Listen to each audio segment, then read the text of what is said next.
Hello students, a hearty welcome to my YouTube channel, The Magic of Maths.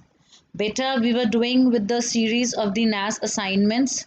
So today we will be doing the assignment number 3 of NAS. But before that, please do subscribe to my channel for all the updated videos and do like and comment in the comment section below. So beginning with the assignment of NAS, that is LO based worksheet for NAS test preparation. First question, if any number is divided by 3, then which cannot be the remainder? बेटा आपको ये rule पता है कि जब भी हम divide करते हैं तो जो हमारा डिवाइज़र होता है remainder can not be equal to और ग्रेटर देन द डिवाइज़र. इस क्वेश्चन में जो हमारा डिवाइज़र है दैट इज़ 3 जिससे हमने डिवाइड करना है, तो remainder will always be less than 3. This is the rule that remainder is always less than the divisor. तो यहाँ पे मेरा डिवाइज़र 3 है जिससे मैं डिवाइड कर रही हूँ, तो जो रिमाइंडर है वो 3 से हमेशा कम होगा. तो ऑप्शंस हो सकती हैं 0, 1 और 2. तो इनमें से कौन सा रिमाइंडर नहीं हो सकता? This is the question. So your answer is option D, that is 3. Question number 2, 3 multiply by pi is a dash number. बेटा 3 और पाई में कोई साइन नहीं है, there is a hidden sign of multiply. So 3 multiply by pi, this is 3 multiply by pi. आपको पता है पाई एक इरैशनल नंबर है and product of a rational and irrational number is always irrational. So it is C option, irrational. Third question, if the HCF of 6 and 20 is 2 then you have to find the LCM. बेटा आपको hint में दिया हुआ है दैट LCM multiply by HCF is equal to the product of numbers.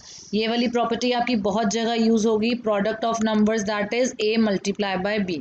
अब आपके पास HCF आपको पता है 2 है, LCM आपने फाइंड करना है. आपके पास दो नंबर्स जो हैं वो ब्रैकेट में लिखे हुए हैं 6 and 20. आपने इनको मल्टीप्लाई किया तो यहाँ पे लेफ्ट हैंड साइड पे मेरा 2 मल्टीप्लाई हो रहा है, वहाँ जाके it will get divided. So when you divide 2 and 20 you get 10. So 6 multiplied by 10 you get the answer as 60. So D option is the correct option.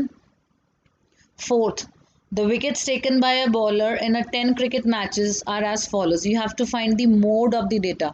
बेटा मोड होता है वो वाली ऑब्जर्वेशन जिसकी फ्रीक्वेंसी सबसे ज़्यादा होती है, मतलब कि जो सबसे ज़्यादा बारी अपने आप को रिपीट करती है. And you can clearly see that in this data number 3 is repeating itself 4 times. वो 4 बार ही आ रहा है.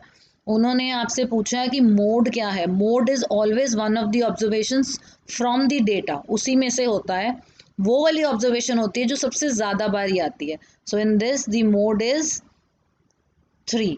बहुत सारे स्टूडेंट्स ये गलती कर देते हैं, वो उसकी फ्रीक्वेंसी लिख देते हैं कि ऑब्जर्वेशन 3 कितनी बारी आ रही है. No, that is the frequency. जिसकी मैक्सिमम फ्रीक्वेंसी है that is the mode. Then last question, question number 5th. In the given figure, what does the encircled observation represents?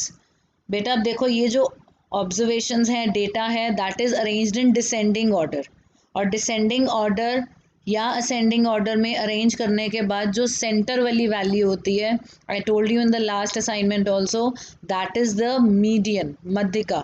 So this is correct option is C, that is median. This assignment was very easy. I hope all of you have understood and all of you will complete this on time. Till then, stay safe, stay home and do subscribe to my channel. All the best, students.